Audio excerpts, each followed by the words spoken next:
श्रीमाता शारदीय नवरात्रोत्सवाच्या आजच्या तिसऱ्या दिवशी करवीर निवासिनी श्री अंबाबाईची महाविद्या तारामाता या स्वरूपामध्ये पूजा मानण्यात आलेली आहे।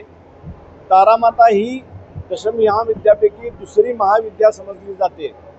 या स्वरूपामध्ये देवतेचा तिच्या पायाखाली शव आहे, तिचा पाय शवावर ठेवलेला आहे। तिनं हातामध्ये नीलकमल, खप्पर, कात्री आणि खड्ग असे 4 वस्तू आहेत। नरमुंडाची माळा तिनं गळ्यामध्ये परिधान केलेली आहे आणि विकट हास्य ती करत आहे, असं तिचं स्वरूपाचं वर्णन आहे।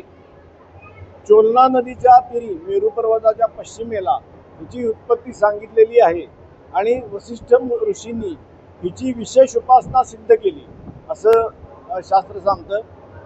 या देवतेच्या उपासनेमुळे आपल्याला सर्व सिद्धींची प्राप्ती होते, सर्व दुःख दारिद्र्य ती खप्परात खेचून घेते असं म्हटलेलं आहे आणि संस्कृती नाश आणि उत्तम आपल्याला बुद्धी अशा प्रकारची याच्यामुळे मिळते।